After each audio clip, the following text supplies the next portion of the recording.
Chapter 18, Ascent of the Great Peak of Cmrrns, continued, wherein is recounted how the voyager sets out from Buena and goes up through the forest belt to the top of the southeast crater of Mungo Ma Lobe, with many dilemmas and disasters that befall along the way. September 22nd, wake at 5, fine morning, fine view towards the Cmrrn River. The broad stretch of forest below and the water-eaten mangrove swamps below are all a glorious indigo flushed with rose color from the death of the night, as Kiva used to call the dawn. No one stirring till 6, when people come out of the huts and stretch themselves and proceed to begin the day in the African's unusual perfunctory, listless way. My crew are worse than the rest. I go and hunt cook out. He props open one eye with difficulty and yawns, a yawn that nearly cuts his head in two. I wake him up with a shock by saying that I mean to go on up today and want my chop and to start one time. He goes off and announces my horrible intention to the others. Kifala soon arrives upon the scene, full of argument. "You know, Sabe, this might be Sunday, ma?" says he in a tone that tells he considers this settles the matter. I sabe unconcernedly. Kifala scratches his head for other argument, but he has opened with his heavy artillery, which being repulsed, throws his rear lines into confusion. Bum, the headman, then turns up, sound asleep inside, but quite ready to come. Bum, I find, is always ready to do what he is told, but has no more original idea in his head than there are in a chair leg. Kifala, however, by scratching other parts of his anatomy diligently, has now another argument ready.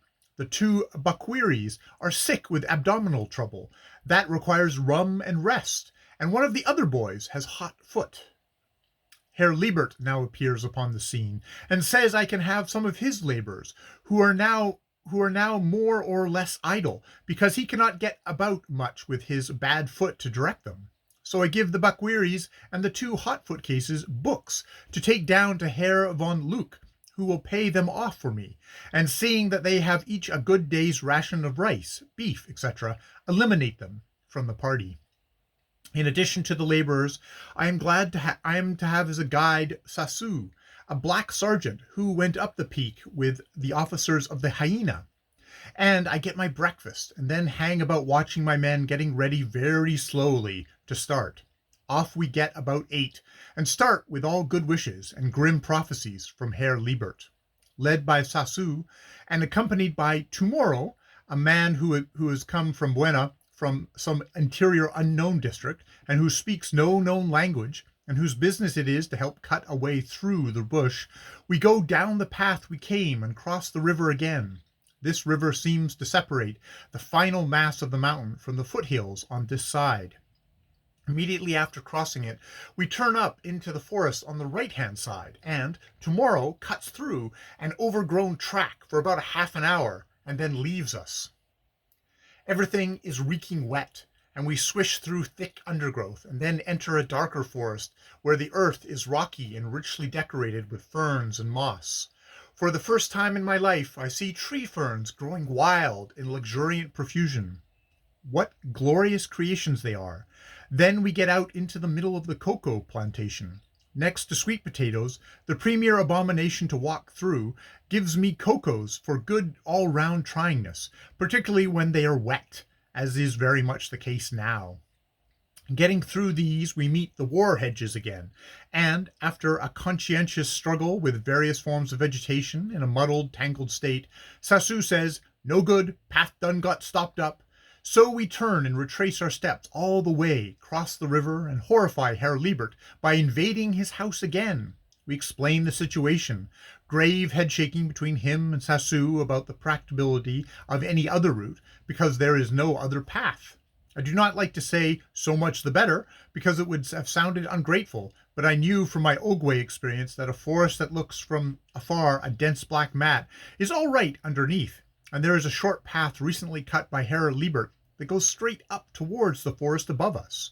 It has been made by going to a clearing where ambitious agricultural operations were being inaugurated when Herr Liebert hurt his foot. Up this we go. It is semi-vertical while it lasts, and it ends in a scrubby patch that is to be a plantation. This crossed, we are in the Urwald, and it is more exquisite than words can describe, but not good going, particularly at one spot where a gigantic tree has fallen down across a little rocky ravine and has to be crawled under.